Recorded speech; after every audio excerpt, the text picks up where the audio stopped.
Helen always pictured her son's wedding as a day filled with sunlight and laughter. She imagined pinning a flower to Daniel's jacket. She dreamed of welcoming his bride with open arms. She saw herself watching their first dance with tears of joy. Years she quietly collected ideas. She saved recipes for the reception. She bought a blue silk dress just for the occasion. She even wrote a letter to her future daughter-in-law. It was full of hope and gentle advice. But life does not always follow the script we write in our hearts. One Tuesday afternoon, the truth arrived. It did not come with a bang. It came with a whisper. Helen was folding laundry when her phone buzzed. A message from Daniel. He wrote, "Hey Mom, can we talk later, Priya? And I have some news, Helen." Smiled. Her mind raced ahead. Maybe they had set a date. Maybe Priya was expecting. She replied, "Of course, sweetheart, call anytime." She spent the afternoon in a gentle daydream. She pictured Daniel as a little boy. She remembered the way he used to run through the house, his laughter echoing down the hallway. She remembered the first time he brought Priya home. How nervous he was. How he asked her to be kind. Helen had always tried to be kind. She wanted to be the mother-in-law Priya could trust. She wanted to be the mother Daniel could lean on. That evening, Daniel called. His voice was warm but nervous. "Hi, Mom, how are you?" "I am good, darling. What is the news?" There was a pause. Helen heard Priya's voice in the background. It was soft and hesitant. Daniel spoke again. "So, Priya, and I got married yesterday. Just a small thing at City Hall. We wanted to keep it simple." Helen's world tilted. She pressed a hand to her chest. She searched for words. You got married?" "Yesterday?" "Yes. We did not want a big fuss. It was just us and a couple of friends. We will send you pictures." Helen tried to keep her voice steady. "I see. Well, congratulations to both of you. I hope it was a beautiful day." Priya's voice came through. "I am so sorry, Helen. We did not want to make things complicated." Helen forced a smile into her words. "I understand. I am happy for you both." They chatted a few minutes longer. Helen asked polite questions. Daniel promised to visit soon. When the call ended, Helen sat in the quiet. The hum of the refrigerator was the only sound in the house. She looked at the blue dress hanging in her closet. She saw the letter in her desk drawer. She noticed the stack of recipes she would never cook. She thought of all the moments she missed. The vows. The laughter. The first dance. She wondered if she had done something wrong. If she had been too much or not enough. That night, Helen lay awake. She replayed every memory of Daniel's childhood. His first steps. His first heartbreak. The way he used to run to her for comfort. She wondered when she became an afterthought. In her own family. The next morning, Helen scrolled through social media. There it was, a photo of Daniel and Priya.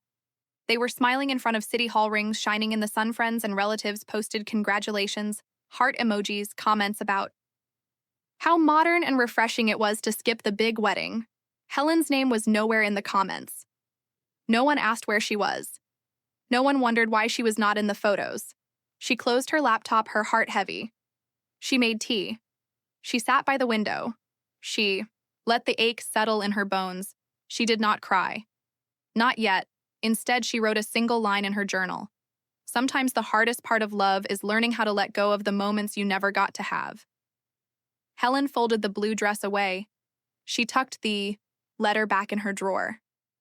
She faced the day with quiet dignity, but inside a wound had opened a wound that would take more than time to heal. That week, Helen went through the motions. She went to the grocery store. She smiled at the cashier. She watered her plants. She called her sister and pretended everything was fine. She listened to her friends talk about their children's weddings. She nodded and said, "How wonderful. How lucky." She wondered if she would ever feel lucky again. On Sunday, she went to church. She sat in the back row. She listened to the choir. She prayed for Daniel and Priya. She prayed for her own heart. She asked for the strength to forgive. She asked for the courage to move forward after the service. A friend asked, "When is Daniel's wedding?" Helen smiled. She said, they decided to keep it simple. They are already married." Her friend hugged her. "How modern." How brave Helen nodded. She did not feel brave. She felt invisible. That night, Helen sat at her kitchen table. She opened her journal. She wrote, I am learning how to let go. I am learning how to forgive. But tonight, I just feel empty. She closed the journal. She turned off the light. She let the silence settle around her. She told herself that tomorrow she would try again. Helen moved through her days like a gentle ghost. She woke before sunrise. She made tea in the quiet kitchen. She watched the steam curl in the morning light. She listened to the birds outside her window. She tried to let their song fill the empty spaces. In her heart, she kept busy. She dusted the shelves. She organized the pantry. She sorted through old photo albums. She lingered over pictures of Daniel as a boy, his gap-toothed smile, his arms wrapped around her neck. She remembered the way he used to say, "You are my best friend, Mom." She wondered when that changed. Helen called her sister one afternoon. She tried to sound cheerful. She asked about her niece's new job. She listened to stories about family dinners and weekend plans. She did not mention the wedding. Did not mention the ache that had settled in her chest. She went to the market on Thursdays. She greeted the florist by name. She bought a small bouquet of lilies.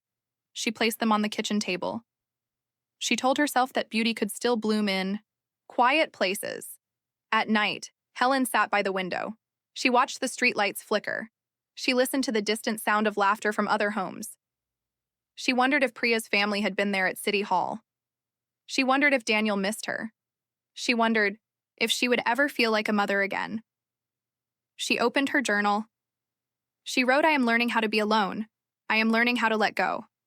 I am learning how to forgive. But tonight, I just feel empty. Helen closed the journal. She turned off the light. She let the silence settle around her. She told herself that tomorrow she would try again. Days passed. Helen found herself drifting through memories. She remembered Daniel's first day of school, the way he clung to her hand, the way he looked back at her from the classroom door. She remembered the first time he brought Priya home, how nervous he was, how he asked her to be kind. Helen had always tried to be kind. She wondered if she had failed. She wondered if she had loved too much, or not enough. One afternoon, Helen baked a loaf of bread. She kneaded the dough with steady hands. She remembered teaching Daniel to bake when he was small. She remembered his laughter, his flour-dusted cheeks. She wondered if Priya liked to bake. She wondered if Daniel remembered those afternoons. Helen wrapped the bread in a towel. She thought about bringing it to Daniel and Priya's apartment. She imagined standing at their door. She imagined Priya's surprise. She imagined Daniel's awkward smile. She imagined herself saying, I just wanted to see you, but she did not go. She placed the bread on her own table. She ate a slice in the quiet. She told herself that patience was a kind of love. Helen went for long walks in the park. She watched children play. She listened to the laughter of young families. She felt both comforted and alone. She wondered if she would ever be part of those moments again. She stopped by the library. She checked out a novel she read in the afternoons. She let the stories carry her away. She let herself believe in happy endings. At night, she prayed. She asked for strength. She asked for understanding. She asked for a sign that her love still mattered. One evening, Helen received a message from Daniel. He wrote, Hope you are well. Mom, Priya and I are busy with work. We will visit soon. Helen replied, I am always here. Take care of each other. She put down her phone. She looked at the blue dress in her closet. She touched the soft fabric. She whispered, Maybe someday. Helen sat by the window. She watched the moon rise. She let the silence fill her. She told herself that love was not about being seen. It was about being steady. It was about being there. Even when no one noticed, she closed her eyes. She let the quiet hold her. She promised herself that she would not give up. Not on Daniel, not on Priya, not on herself. Helen woke one morning with a heaviness in her chest. She sat at the kitchen table. She watched the sunlight move across the floor. She realized she could not keep living in the quiet ache. She needed to find a way forward. She needed to find a reason. To hope again. She started with small things. She made a list of projects for the house. She painted the front door a cheerful blue. She planted new flowers in the garden. She called an old friend for coffee. She let herself laugh at a silly story. She remembered what it felt like to be seen. Helen joined a book club at the library. She listened to other women share their stories. She found comfort in their voices. She realized she was not alone. She was not the only one who had lost something precious. She was not the only one learning how to begin again. One afternoon, Helen received a call from her neighbor, Mrs. Patel. Her husband was in the hospital. She needed someone to watch her grandchildren. Helen agreed without hesitation. She spent the afternoon baking cookies with the children. She listened to their laughter. She felt the warmth of their small hands in hers. She remembered the joy of caring for someone else. That evening, Helen sat by the window. She wrote in her journal, "Today, I remembered how to give. Today, I remembered how to smile." Days passed. Helen found herself reaching out more. She volunteered at the community center. She helped organize a food drive. She taught a cooking class for young mothers. She shared her favorite recipes. She listened to their worries. She offered gentle advice. She felt her heart begin to heal. One Saturday, Helen saw Daniel's name on her phone. She answered with a steady voice. "Hi, sweetheart. How are you?" Daniel sounded tired. He said work was stressful. He said Priya was having a hard time adjusting. He said they argued more than they used to. Helen listened. She did not offer solutions. She simply said, "Marriage is not always easy, but love is worth the work." Daniel was quiet. He thanked her. He said he missed her. Helen felt a flicker of hope. The next week, Helen baked a loaf of bread. She wrapped it in a towel. She wrote a note, "Thinking of you." She left it at Daniel and Priya's door. She did not ring the bell. She did not wait for thanks. She simply wanted them to know she was there. Priya sent a message that evening. "Thank you for the bread. It reminded me of home." Helen replied, "You are always welcome." Here Helen began to see small changes. Daniel called more often. Priya sent photos of their dinners. They asked for her advice on little things. Helen answered with patience. She did not mention the wedding. She did not mention the hurt.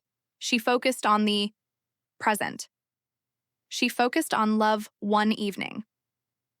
Helen sat with her journal. She wrote, "I cannot change the past, but I can choose how I show up now. I can choose to be kind. I can choose to forgive. I can choose to love without conditions." Helen closed the journal. She looked at the blue dress in her closet. She smiled. She was not waiting for an invitation anymore. She was building her own way back to her family, one gentle step at a time. Helen's days found a new rhythm. She woke with purpose. She tended her garden. She baked bread for neighbors. She volunteered at the community center. She listened to stories. She shared her own. She felt the ache in her heart soften. She felt the world open up. Again, one afternoon, Helen received a call from Priya. Her voice was small. She asked if she could come over for tea. Helen said yes, of course, anytime. Priya arrived with tired eyes. She sat at Helen's kitchen table. She looked at her hands. She said, "I do not know how to be a wife. I do not know how to be part of this family." Helen poured tea. She listened. She remembered her own first years of marriage. She remembered the loneliness, the fear of not belonging. Helen said, "It is not easy, but you are not alone. You are welcome here. You are enough." Priya's eyes filled with tears. She said, "Thank you. I have missed having a mother to talk to." Helen reached across the table. She held Priya's hand. She said, "You have one now." They talked for hours. They shared stories. They laughed about kitchen disasters. They cried about misunderstandings. Helen offered gentle advice. She did not judge. She did not push. She simply listened. After that day, Priya visited often. Sometimes she brought flowers. Sometimes she brought questions. Sometimes she just needed a quiet place to breathe. Helen welcomed her every time. Daniel noticed the change. He called his mother more. He asked for her recipes. He asked for her thoughts. He said, "I am Sorry we hurt you, Helen said. I know, I forgive. You Helen's home became a safe place, a place for Daniel, and Priya to rest, a place for them to learn how to be together, a place for healing one evening. Daniel and Priya arrived with dinner. They set the table. They laughed in the kitchen. They invited Helen to join them. They said, "We want you here. We need you." Helen felt the ache in her heart lift. She realized she was not just a guest in their lives. She was part of their family. She was the bridge that brought them together. At the end of the night, Priya hugged Helen. She whispered, "Thank you for not giving up on us." Helen smiled. She said, "That is what mothers do." Helen wrote in her journal today, "I saw hope today. I felt love return today. I remembered that family is not about ceremonies. It is about showing up. It is about forgiveness. It is about starting again." Helen closed her journal. She looked at the blue dress in her closet. She thought, maybe one day I will wear it, maybe for a new beginning. The seasons changed. Helen's garden bloomed with color. Her home was filled with laughter and quiet conversation. She felt a gentle peace. But life has a way of testing even the strongest hearts. One evening, Helen's phone rang. It was Daniel. His voice was shaky. He said, "Mom, Priya is in the hospital. She fainted at work. They are running tests. I am scared." Helen's heart raced. She said, "I am coming." She grabbed her coat. She drove through the night. She prayed for strength. She prayed for her family at the hospital. Daniel waited in the hallway. His eyes were red. He hugged Helen. He said, "I do not know what to do." Helen held him. She said, "You are not alone. We will get through this together." Priya was pale but awake. She smiled when she saw Helen. She whispered, "Thank you for coming." Helen sat by her side. She held her hand. She told her stories from her own life. She reminded her that fear is easier to bear when you are not alone. The doctors said Priya needed rest. They said stress had taken its toll. Helen stayed at the hospital. I brought food. She brought books. She brought comfort. Daniel and Priya leaned on Helen. They asked for her advice. They asked for her prayers. They asked for her presence. Helen saw the cracks in their marriage. She saw the weight they carried. She listened as they argued in hushed voices. She listened as they apologized. She listened as they tried to find their way back to each other. One night, Daniel sat with Helen in the hospital cafeteria. He said, "I am sorry for how we treated you. I am sorry for the wedding. Thought we were protecting you, but I see now that we were just afraid." Helen put her hand on his. She said, "Love is not about protecting each other from pain. It is about sharing it. It is about being honest. It is about letting each other in." Daniel nodded. Said, "I want to do better. I want Priya to feel like she belongs. I want you to know how much you mean to us." Helen smiled. She said, "You are already doing better. You are here. You are trying. That is enough." When Priya was released from the hospital, Helen brought her home. She made soup. She fluffed the pillows. She sat with Priya as she rested. She listened to her fears. She offered hope. The family gathered in Helen's living room. They talked about the past. They talked about the future. They let old wounds surface. They let old love heal them.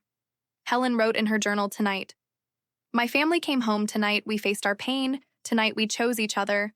She closed her journal. She looked at the blue dress in her closet. She thought, maybe it is time for a new celebration. Maybe it is time for a new beginning. Weeks passed. Priya grew stronger. Daniel found his smile again. Helen's home became a place of comfort and laughter. The family gathered for meals. They shared stories. They learned how to lean on each other one afternoon. Daniel and Priya arrived with flowers. They asked Helen to sit with them. Daniel took her hand. He said, "We have been talking. We want to make things right. We want to celebrate our marriage again. This time with you at the center." Helen's eyes filled with tears. She said, "You do not have to do this for me." Priya shook her head. She said, "We want to. You are the heart of this family. We want to honor you. We want to thank you for saving us." They planned a small celebration. They invited friends and family. They decorated Helen's garden with lanterns and wildflowers. They asked Helen to wear her blue dress. On the day of the celebration, Helen stood in front of the mirror. She put on the dress she had saved for so long. She pinned a flower in her hair. She looked at her reflection. She saw a woman who had loved deeply, who had endured heartbreak, who had chosen forgiveness. Guests arrived. The garden filled with laughter and music. Daniel and Priya stood before everyone. They spoke of their journey. They spoke of their mistakes. They spoke of Helen's kindness. Daniel said we would not be here without my mother. She taught us how to love, how to forgive, how to begin again. Priya took Helen's hand. She said, "You are my mother now. You are my guide. You are my friend." The guests applauded. Helen felt the warmth of their love. She felt the ache in her heart finally begin to heal. After the ceremony, Daniel and Priya asked Helen to join them for a family photo. This time, Helen stood in the center, her arms around her son and daughter-in-law, her smile bright and true. That night, Helen sat in her garden. She listened to the quiet. She looked at the lanterns glowing in the dark. She wrote in her journal, "Today I was seen. Today I was loved. Today I was home." She closed her journal. She looked at the blue dress. She thought, "This is what justice feels like, not revenge, but recognition, not anger, but love returned." The days after the celebration felt lighter. Helen moved through her home with a quiet joy. She watered her garden. She baked bread for neighbors. She welcomed Daniel and Priya for Sunday dinners. She listened to their laughter. She watched them grow together, felt the peace she had longed for settle gently in her heart. Helen's friendships deepened. She shared her story with women at the book club. She listened to their stories in return. She realized that every woman carries her own wounds, her own moments of being left out, her own journey back to belonging. One afternoon, Priya arrived with a small box. She handed it to Helen. Inside was a silver locket engraved with the words, "Thank you for saving us." Helen's eyes filled with tears. She hugged Priya. She said, "You saved me too." Daniel called more often. He asked for advice. He shared his hopes and worries. He told Helen, "I am proud to be your son." Helen smiled. She said, "I am proud to be your mother." Helen's home became a gathering place. Neighbors stopped by for tea, children played in the garden, friends brought stories and laughter. Helen welcomed them all. She knew now that family is not just blood, it is the people who choose you, the people you choose. In return, one evening, Helen sat by the window. She watched the sunset. Over her garden, she opened her journal. She wrote, "I have learned that love is not about ceremonies. It is about showing up. It is about forgiveness. It is about starting again. I have learned that grace is letting go of what you cannot change and holding close what you can." Helen closed her journal. She looked at the blue dress hanging in her closet. She smiled. She knew she would wear it again, for birthdays, for anniversaries, for quiet evenings with family. As the stars appeared in the night sky, Helen felt a gentle joy. She was seen, she was loved, she was home.